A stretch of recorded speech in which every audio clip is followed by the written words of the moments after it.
Hello, I'm Inger with Norway Calls. This view is from Ullandhaug, the highest point in Stavanger, where I've climbed up a couple of stairs outside the telecommunications tower. The water in front here, basically in the westward direction, is called Hafrsfjord and is part of the Atlantic Ocean. To sail in there, however, you must pass through a narrow strait. Despite the name, Hafrsfjord is not a real fjord. I'm not sure about the correct word in English, but would suggest calling it an inlet. Anyway, since there is only one opening to the ocean, this seems to be an ideal location for a naval battle. And in fact, a very famous battle took place here well over 1,000 years ago. I'll get back to that.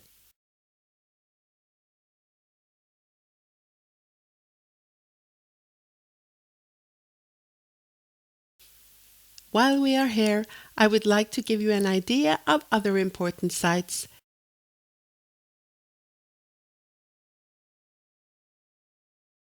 This is about as far as we can see from here.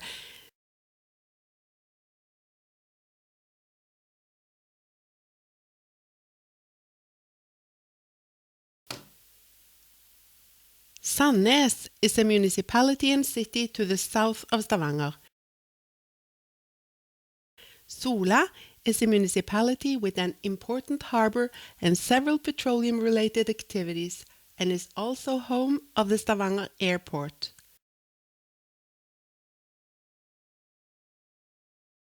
Now we only get a small glimpse of Stavanger, but I plan to present Stavanger in a future episode. The next municipality to the north is rural Randaberg, where I live. For Norway, this is a very fertile area with high agricultural productivity. It is often stated that the Viking Age was initiated when Scandinavians attacked the monastery of Lindisfarne in northeastern England in 793, but we can also say that the Viking Age started somewhat earlier, around year 750. This obviously was a violent time, and what today is mainland Norway consisted of many petty kingships. The Icelandic historian and saga writer Snorre Sturlason has told us a now famous story about one of the young petty kings, Harald. Yes, our current king of Norway is also named Harald. The Viking Harald got interested in a beautiful maiden named Gyda, who was the daughter of a petty king, Eirik. So I guess she was a kind of princess. Harald sent his men to ask Gyda to come and live with him. Gyda boldly replied that she would accept the proposal only on the condition that Harald gained power over all of Norway.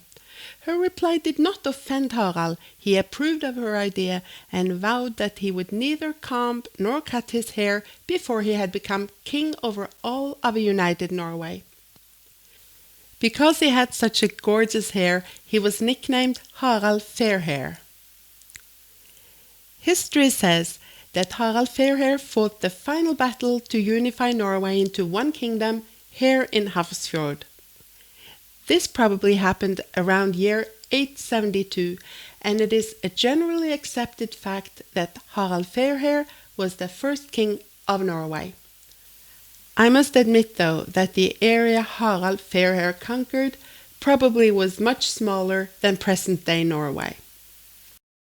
After the battle in Hafrsfjord, Harald Fairhair settled down at Avaldsnes, which is nearby Haugesund, the next larger city to the north of Stavanger. And yes, Snorre tells us that Gyda became his wife and had 5 children with him. The saga says that Harald Fairhair reached a very high age for his time, as he became over 80 years old. As a warrior, he must have been prepared to die in a battle, but he passed away peacefully in his bed and left behind a lot of wives and children. According to Snorre, Harald Fairhair was buried outside of Haugesund, and the national monument of the unification of Norway was erected there in 1872, 1,000 years after the estimated year of the battle in Hafrsfjord. Now let's go down to Hafrsfjord, where the famous battle took place. In 1983, our then King Olav unveiled the Swords in Rock monument by Hafrsfjord. The 3 swords are set in the rock, never to be used again. Placed on the location of a famous Viking battle, this monument symbolizes peace, unity, and freedom. That's all for now. Thanks for watching. I'll be back soon. Please subscribe to be notified about future episodes. For further information, check out our website at norwaycalls.com.